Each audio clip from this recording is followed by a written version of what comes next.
Game one of the NBA Finals belongs to the New York Knicks. New York Knicks are up 1-0 in the series. After some of our predictions were wrong, but their predictions. So we move on. We'll live to fight another day. Well, let's talk about Game One and what transpired over in San Antonio, and then on to predictions of Game Two. Outlook that is the game that's going to be happening on Friday night. It's Ballin Out back with you guys, Sean, Nate, and Grant. This NBA Finals. I think the ending of the game one yesterday was kind of exciting. So I'm still sticking with my prediction. With Spurs in six, but I do think that it could be interesting to see how these games do end up rounding out. So yeah, the Knicks up 1-0. They win 105-95. Jalen Brunson was the captain yesterday, and he proved what he has been doing all postseason long. Did it on the biggest stage, 30 points. I know he went out with the knee injury, and then he was dealing with ankle injury, but he stayed with it. Played his game in the fourth quarter, 13 points, kind of took over. Cat dominated. Josh Hart, he did his thing. OG had some big shots. So it was just really like a full team effort on top of Brunson delivering, for the Knicks. And the Spurs, they had some good moments. It was up big, and then they kind of, blew it. So yeah, we'll discuss more about that. But I guess what was you guys' takeaways from Game One? Yeah, I think the biggest takeaway for me, the most obvious, was I was genuinely shocked at how well Cat was locking up Wemby. I think obviously we knew I mean, if any way to stop Wemby was just get a little physical with them, but even that I didn't think, slow him down that much. But last night it definitely did. He definitely looked, not himself through some of that, and a lot of kudos to Cat. He definitely came ready for the challenge there. Um, yeah, Jalen Brunson going down, with a couple kind of minor tweaks there. Hopefully he's able to kind of battle through that because, that team without him, I don't know, I don't know about that there because yeah, he's Captain Clutch for a reason. That's just what he does. We saw it last year as Pistons fans, so we definitely know what he's capable of. And yeah, like you said, he's doing it on the biggest stage. So I think that was kind of some big takeaways for myself there. Um, really, I think I'm curious to see how the matchups turn out, next game there. I didn't really know how the Spurs were gonna come out with Wemby, if they were gonna put him on like Josh Hart or somebody so they could easily switch and rotate. And so there was that aspect of it, but they really just matched up, just big on big there. So it's like if you know that's kind of gonna be the game plan, I wonder, kind of how everything else is gonna line up there. I'm curious if put Stephon Castle on Jalen Brunson all game, or do you make, in my opinion, which maybe a hot take, don't really think it's that hot of a take. Do you move Dylan Harper to the starting lineup potentially? Because I mean, the way he played last night was, again, as a rookie, he looked like, I mean, there was no fear in his eyes. He was ready to go the whole game. Shot very efficiently. One turnover, I believe, or I don't know if he even had. I mean, it was just a phenomenal game from him. So, those are some of my like big takeaways. And yeah, kind of like you said, Sean, I'm gonna stick with my Spurs in six, but the Knicks, they looked ready for this in really every way, I thought. And I think the Spurs learned a lot from game one, and I think they'll take a lot of that into game two, with how they come out with matchup wise, I think. Yeah, I agree. I think kind of opposite hand of Cat. I noticed, from Wemby's performance, he didn't have a bad game per se, but I just think his efficiency from 3-point line necessarily wasn't there. I know it was kind of, based on how they were guarding him, they were kind of leaving him to shoot those shots. But you just got to make him pay a little bit more in those moments. But yeah, props to Cat. He showed up. He looked really aggressive from the jump. I know they were kind of sagging off him a little bit at the 3-point line at the beginning, and he was kind of using that to either pump fake a little bit and get to the basket or find someone else. But yeah, I think the Knicks, it's kind of what they done all playoffs, a little bit of like start off a little bit slow, and then as the game progresses, just seem to get better and better. Which I think kind of just shows how their rest from series to series has been helping them like not get as tired down the stretch. Yeah, I mean, from really the whole starting five, I think when Brunson went down that first time and went to the back of the locker room for a little bit, you know, having Alvarado come in, I actually think he did a pretty good job of holding it down for those short couple minutes that he was in. Uh, but really, it was just kind of their whole starting five was pretty solid the whole game. I mean, in the fourth quarter, especially Anunoby with I think it was like 12 points. He had like three threes.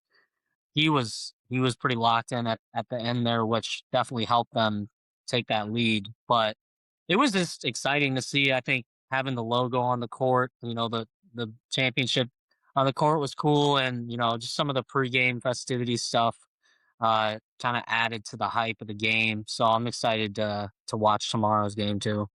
Yeah, yeah, and as you mentioned, the Knicks, this rest. I think Mike Breen was saying it like 4 games in the last 23 days, which is crazy. I mean, you don't even get to have that luxury during the regular season, right? So 12, game win streak in the playoffs. They still have not lost since the CJ McCollum game back in the first round. So that's huge. But do want to talk about the Spurs. Yeah, Grant, you mentioned about Dylan Harper. Just for me in that fourth quarter, when it was a tie game, right? I just feel like Dylan Harper has to be in. The way he was playing, the energy that he was bringing to the team, he had to stay in the game. I don't care if it's he's in for De'Aaron Fox or Devin Vassell, but both of them weren't doing much. I know the Vassell is more out there for defense, but he was a team worst -13 on the court yesterday. So I mean, should Dylan Harper be getting more?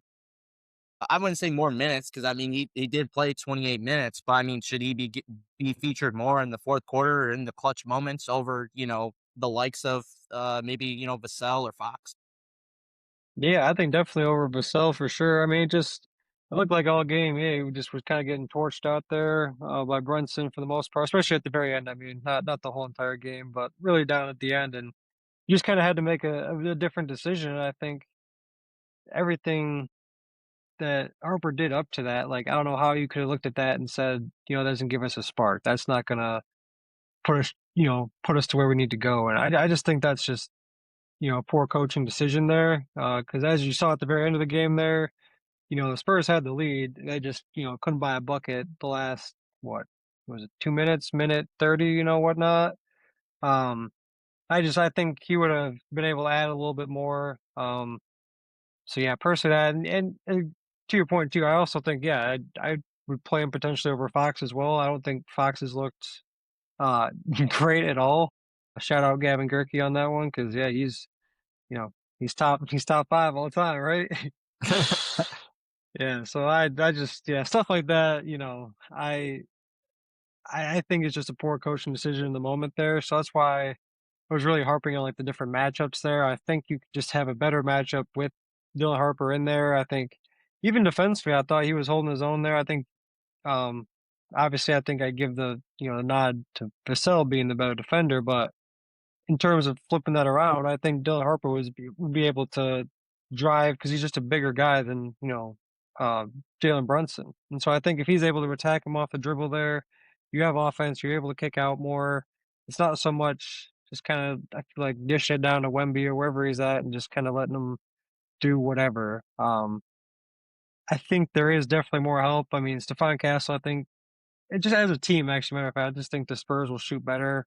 They only shot like 29% from the 3-point line. I don't think they shoot that bad the whole entire series. So with that, I will say I think Dylan Harper can be the type of guy that will put you in better spots. But as a team, we also have to shoot better too. I don't think it's just one matchup that's gonna change the series for them. I like that take too. I think it's probably dependent on kind of how the game's going. That's something that will be interesting to see, like Mitch Johnson, kind of his fourth quarter decisions here in this series, just with him, first time being in the finals compared to, I know Mike Brown's been in the finals a couple times in the past. So those are going to be the times where it's like you gotta realize who's kind of on and who isn't, and surprisingly or unsurprisingly, I guess the 20-year-old Harper was having one of those games for himself. So maybe that would have been something that would have helped them a little bit offensively, and defensively too. But it's one of those things you kind of take from game one and hope to implement later on in the series. Yeah, yeah. And what the Knicks, I mean, like we said, they looked, unstoppable. At times, that first half was kind of iffy, but I think it goes back to Brunson being down. But there was a moment in time, where Cat they showed into the huddle, like Cat was like, "Hey, we gotta get back on our defense."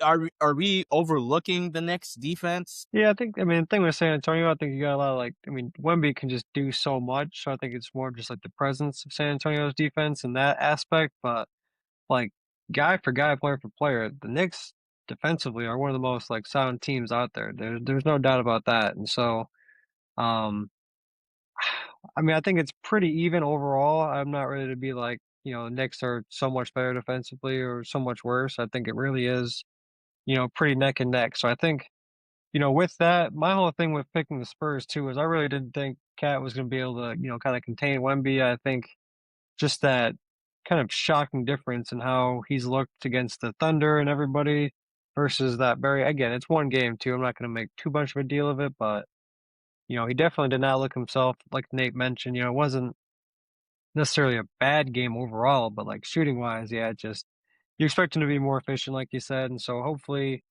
um, for my predictions, your predictions show, we need Wemby to kind of step up, and so I think that's going to be kind of yeah that big part there is what is Wemby able to do, but yeah, defensively, I got these two teams pretty neck and neck overall. I mean, I don't think we overlooked them. I just don't think we talked about them as much because I just think Wemby's pretty easy to talk about, defensively. So Yeah, Wemby said it after the game. He's not really worried about this first game loss. Which, honestly, the way he kind of answered some of the questions, it maybe put a little bit more reassurance into like Spurs fans. And just because of how calm he was about how game one ended, you would think after kind of mini collapse that they had that the team might be a little shaken by that, but they don't seem too bothered by it. I think it is one of those things where it's like you just can't let it happen again. I think uh based on how they played the whole game, really, it was pretty neck and neck. And I mean, yeah, at one point they had a 14-point lead, so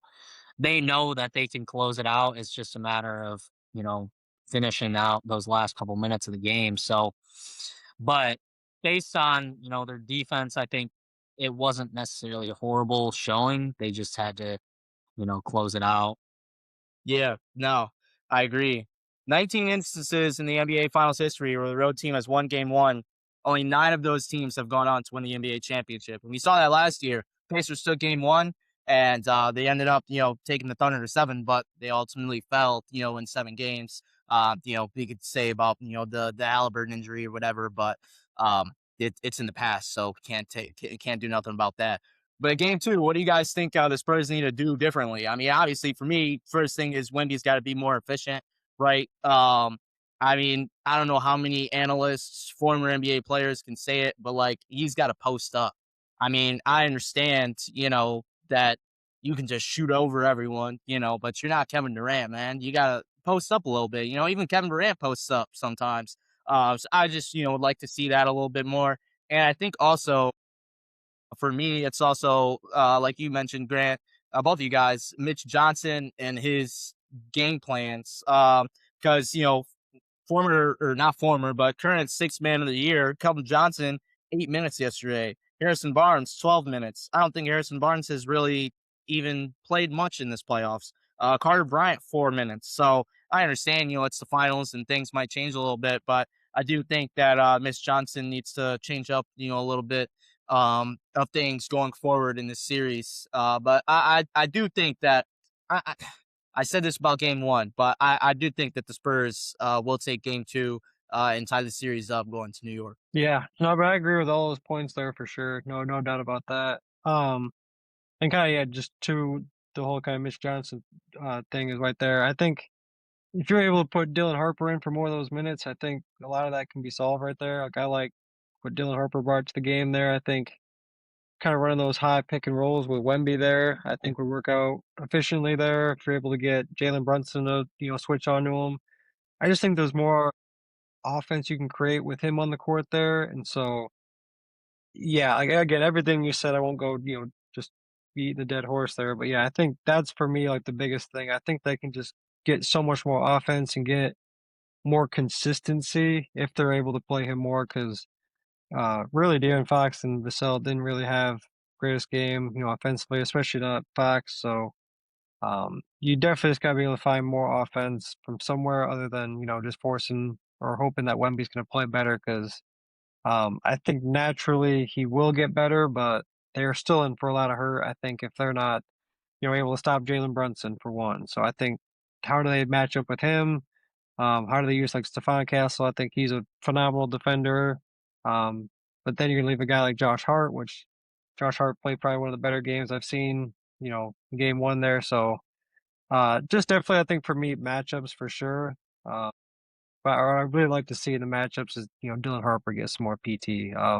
Toward the end specifically, like you mentioned, clutch time, fourth quarter and stuff like that. Yeah, I like that too. I think for the Spurs, it's going to be at least from what I noticed too. I think they need to try to get some more offensive possessions, trying to get on the offensive glass. It seemed like there was, especially in that first quarter, just within the first 6 7 minutes of the game. Those are, especially at home, super big, I think, for the momentum. And it seemed like, Josh Harder, a lot of these Knicks players were pulling down a lot of defensive rebounds. And even when they were on offense, they were getting quite a few offensive rebounds, allowing them for second chances to score. And I think just the more opportunities you get in the finals is going to help you regardless down the stretch. So I'd like to see that. Yeah, that would definitely, I think, help if Wemby's in the paint more and he's kicking out for them to shoot threes or something, just allowing them to get that chance to maybe get the ball back a second or third time. Uh, But it's going to be, yeah, come down to game plan too, I think is going to be big for the Spurs. You really got to know those lineups and especially in the fourth quarter too. Yeah, no. What's you guys picking Spurs next for game two? What you saying? What you think of? I'm going, yeah. I think Spurs have a bounce back game here. I got them at home, so I'm gonna go Spurs. Even up the series.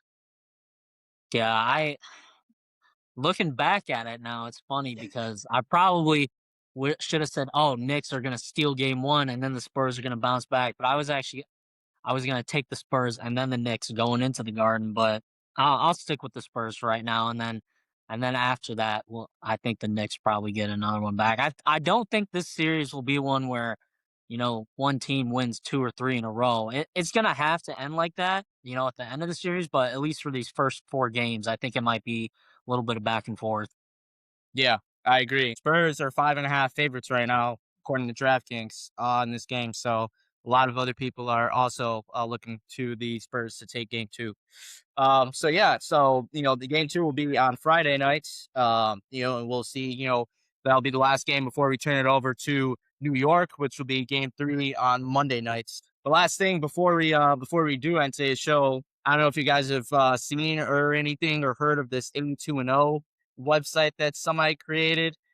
So I figured, we can give it a shot, make our own little 82-0 team, try to go 82-0 and see. I have not personally had the I always get like some like Sacramento Kings 60s to 70s, and then I always get, somebody terrible that messes me up. So I figure, we can give it a shot and see how this goes real quick. So let's do it. Yeah. Yeah. Oh, I see it, yo. Let's go. Go. But Wait, did you see Tyrese Halliburton? What happened to him? nah, what happened? He got LeBron James, Kobe Bryant, Michael Jordan, Moses Malone or somebody, and somebody else, and he went like 76-5 or something, whatever that was. So I don't know. This whole site, I don't know if I believe it yet. And seeing the cheat code, a lot of people have said the cheat code is having Wilt Chamberlain, Golden State Warriors, Wilt Yeah, Chamberlain. you do. Yep. Because I did see somebody, I forgot what the full five was, but they had Brian James at the point, and then they had Wilt Chamberlain at the center. I was like, there's no way that team goes 82-0. Come on now. What? What? Shoot. Let's give it a Yeah, go. let's do it. So let's see. So our first spin, we got Cleveland 2000s there. Oh, You already know. easy. You already know, Sean. You already Yeah. know. There's only one option. What position you gonna put him at though? Shoot. You can play I 1 through mean- 5. See, that's the thing. The power forwards I think are somewhat lacking, so I always put them at power forward. Yeah, I feel probably like I always, put him at the 4. All I right. feel like I always, yeah. All right, love it. LeBron James at the 4. Let's get it. And you got Orlando Magic Ooh. 90s. Oh, I think you you gotta go already that. know. See, that's why you saved the center spot right there. Come on. Yeah, perfect. All right. All So you right. got Shaq, LeBron. See, Oh, Okay, Lord. Dominique. Okay. Oh, I mean, we could get Dominique at Moses Dominique. Malone is there, but yeah, I'd do it. Dominique's probably the best option. okay, go Dominique. Utah 80s. Oh, yeah. Oh. Damn. Swear, Should have put tough LeBron one. at small forward. So we can't. Yeah, we can switch it. So we can put. I mean, we could put LeBron at the 2 if we wanted Karl Malone. We could put him at the 4, or we could go Adrian Dantley. That ain't going 82-0. No, we need Karl Malone at the Unfortunately, you're 4. gonna have to take Karl Malone. I don't know though. Adrian Dantley did average 29. It says. Yeah, that's crazy. Oh yeah, we need them points then. So all right. So we're going. I don't know if I could put Dantley in there though. Let's be honest. Because Dominique is only a small forward, so it looks like we gotta go Karl Malone. Possibly switch LeBron to. Yeah, can you move LeBron? Yeah, what do you want? Point guard or shooting guard? Put him at point guard. Okay, and go Malone at the 4. Yeah, I like it. I guess. Okay. Shoot. All right. What's the final position? Orlando's 10. Damn. Tough. Damn. Oh, That it looks is like tough. it's between Vince, Oladipo, and Fournier. Yeah, 40-year-old that's Vince tough. Carter. That is tough, man. Oladipo. Yikes. No bias. Hell no. Man, I don't think we're going 82-0. Nah. So what do you think? We gonna go old Vince or prime Oladipo? Yikes. Prime Oladipo. Yeah, I guess so. Prime Oladipo? All right, but We're trying to build a dynasty here. Yeah, we built a dynasty at least. We got a dynasty. 68 and 14. LeBron James, Victor Oladipo, Yeah. Dominique Wilkins. Yeah. See, Karl personally, and Shaq. LeBron's doing way more with this team. I'm just saying. Yeah. The 2 Orlando, we got screwed on that. I mean, the Shaq helped, but the second Orlando is tough. Yeah, that is tough. Yeah. That is tough. I do like the game, though. I do like that. I mean, it is definitely a fun game. That's just that I worked way too much. Oh, for sure. Yeah. So that's 82 and 0 squad. I mean, unfortunately, we can't get 82 and 0. 68 and 14. I mean, we a dynasty. That's probably a 1 seed. Yeah, probably 1-2 seed. Yeah. So if they ain't a 1 seed, I want to know who's got 70 wins this season. Yeah. For sure. But yeah, it had to end up on a little bit of fun. It's game 2, Friday nights. We're rooting for the Spurs to tie the series before it goes to New York. So as always, we'll keep you guys posted, give our analysis and everything like that. Make sure you like, comment, and subscribe to the channel. But until then, we'll catch you guys.